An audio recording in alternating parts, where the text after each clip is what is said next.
Assalamualaikum warahmatullahi wabarakatuh. Saudara-saudara mahasiswa yang saya hormati, pada hari ini kita akan menyampaikan materi tentang hukum kepailitan yang bersumber dari tulisan saya dalam buku Hukum Kepailitan, ya. Khususnya bab 2.2 yang menyangkut tentang prosedur atau mekanisme tentang pernyataan kepailitan atau kepailitan. Saudara mahasiswa yang saya cintai, bahwa sebagaimana kita ketahui, dasar hukum dari kepailitan adalah Undang-Undang Nomor 37 Tahun 2004 tentang kepailitan dan penundaan kewajiban pembayaran utang. Inilah dasar hukum dari kepailitan. Kepailitan ini, saudara sekalian, bahwa harus diputus melalui pengadilan. Jadi orang dinyatakan pailit atau bangkrut atau bankrupsi dalam bahasa Inggris harus diputuskan oleh pengadilan.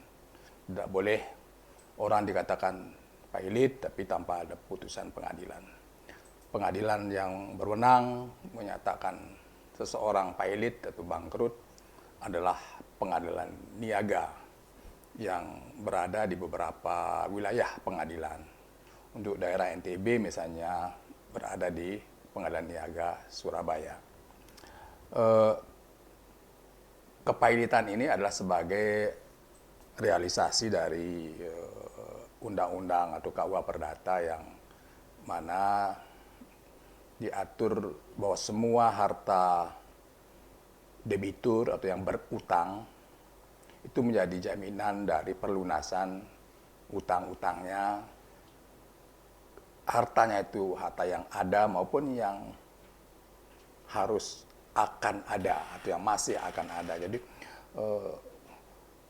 perlunasan hutang kita kepada bank misalnya, kepada orang, itu memang dijamin oleh harta kita yang ada maupun harta kita yang masih akan ada. Kira-kira begitulah rumusan dari pasal 1163 KUA Perdata. Itu pula yang tercermin dalam pasal 2 Undang-Undang Kepailitan, bahwa seseorang bisa dinyatakan pailit apabila memiliki sekurang-kurangnya 2 orang kreditur, ya, yang diputuskan oleh pengadilan.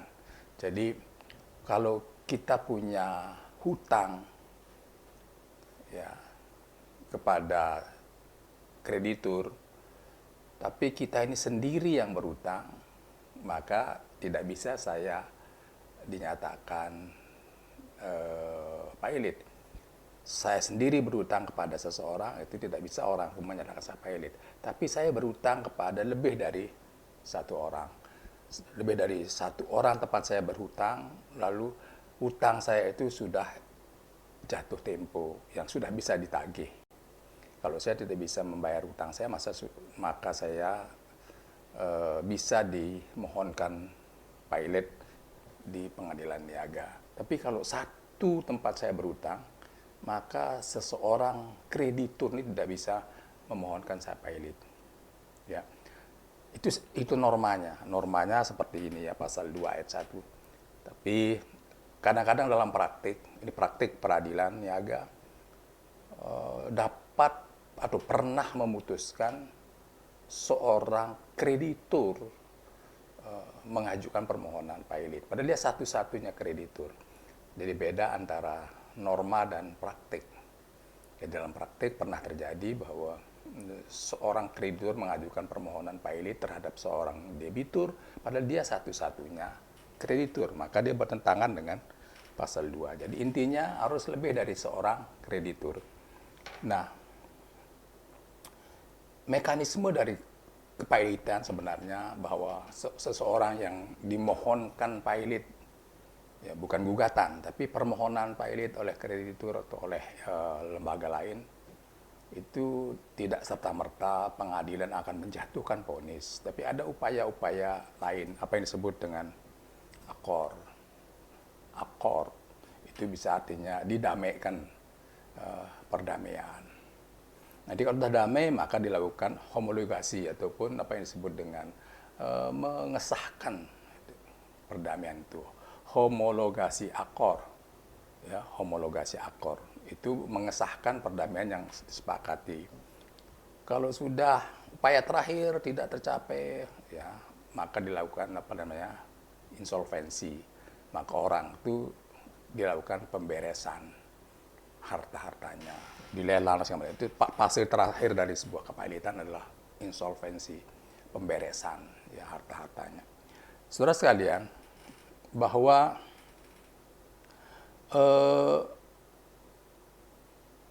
seorang debitur, saya katakan tadi, harus memiliki lebih dari seorang kreditur, lebih dari satu tempatnya berhutang. Nah, oleh karena itu kadang-kadang kreditur itu dibagi menjadi berbagai macam kelas, ya. Ada yang kreditur konkuren, ya, yaitu diatur dalam pasal 1132, ya, kreditur konkuren. Ada yang kreditur preferen, ada yang kreditur yang separatis. Kreditur konkuren itu adalah kreditur yang sama posisinya satu sama lain. Ya, tidak ada satu sama lain yang punya hak istimewa, jadi sama. Tapi jenis kedua, kreditur preferen, kreditur yang punya hak lebih didahulukan. Siapa misalnya kreditur preferen? Misalnya pembayaran pajak, pembayaran upah buruh, itu didahulukan pembayarannya apabila sebuah debitur atau perusahaan itu bangkrut, maka siapa yang paling dilunasi dulu? Yang paling dilunasi itu adalah kreditur preferen, orang-orang yang punya hak diistimewakan. Siapa itu? Yaitu kewajiban kita membayar pajak didahulukan, kewajiban membayar buruh, karyawannya, atau kewajiban membayar kurator, ya. Itu kurator itu dibayar dulu. Setelah itu baru dibayar kepada kreditur separatis. Siapa itu kreditur separatis? Kreditur yang mempunyai atau memegang hak tanggungan. Kemarin saya sudah jelaskan tentang hak tanggungan pada mata kuliah lain. Itu yang mempunyai hak hipotek atau hak tanggungan yang diatur dalam Undang-Undang Nomor 4 tahun 96. Nah, itulah kreditur separatis. Nah, barulah pada kreditur konkuren. Jadi level kreditur konkuren ini adalah level ketiga setelah perlunasan hutang-hutang debitur yang sudah dilelang hartanya. Maka paling dulu dilunasi adalah kreditur preferen, kreditur separatis, baru kreditur konkuren. Itu tingkatan-tingkatan di dalam kepailitan. Saudara sekalian, bahwa kreditur konkuren ini memang mempunyai posisi yang pari passu dan pro rata. Artinya pari passu itu sama kedudukannya, tidak ada yang istimewa, ya, dibandingkan dengan kreditur preferen dan kreditur separatis. Baik, adik-adik mahasiswa yang saya hormati, kita teruskan kepada syarat-syarat, ya, seseorang dinyatakan pailit, ya. Bahwa syarat-syarat seseorang dinyatakan pailit itu sebenarnya pertama, dia tidak mampu membayar hutangnya, ya. Dia tidak mampu meneruskan membayar hutangnya. Lalu di dalam praktek apakah cukup dengan tidak mampu lalu kita bisa modern pailit? Dalam praktek bisa juga kata berhenti membayar hutang itu bukan karena tidak mampu, tapi tidak mau membayar hutangnya. Dia kaya, masih mampu, tapi dia tidak mau. Maka orang yang capek kita tagih, ya, berkali-kali disomasi, tidak mau membayar hutangnya, maka dalam praktik bisa orang yang tidak mau membayar hutangnya itu kita nyatakan pailit. Jadi kata berhenti membayar bisa dimaknai tidak mampu membayar hutang atau karena tidak mau membayar hutang. Siapa yang boleh mengajukan permohonan pailit ke pengadilan niaga? Ini dia bahwa pasal 2 ayat 1 Undang-Undang Kepailitan. 1. Debitur sendiri.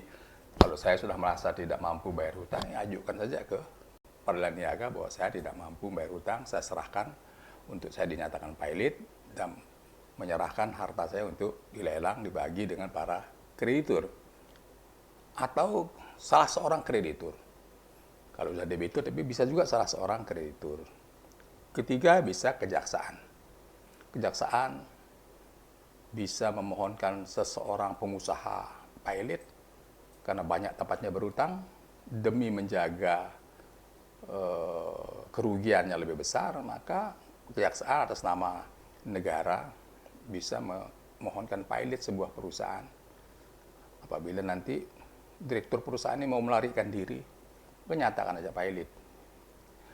Keempat adalah Bank Indonesia atau OJK sekarang, ya, karena menurut Undang-Undang Nomor 21 2011, ya, itu OJK itu sebagai lembaga pengawas perbankan, pengawas lembaga atau jasa keuangan. Maka kalau yang mau pilot itu bank, maka OJK berhak mengajukan permohonan pilot terhadap bank yang akan pilot, yang akan merugikan nasabahnya. Badan Pengawas Pasar Modal Bapepam bisa mengajukan permohonan pilot terhadap perusahaan-perusahaan yang menjual sahamnya di pasar modal. Ya. Yang terakhir adalah Menteri Keuangan bagi perusahaan-perusahaan asuransi. Ya. Itulah pihak-pihak yang boleh mengajukan permohonan pilot kepada niaga.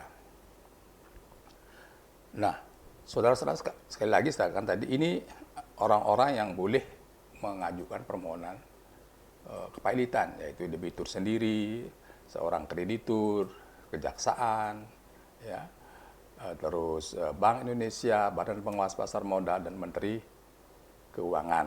Ya. Nah, siapa yang dapat dinyatakan pilot?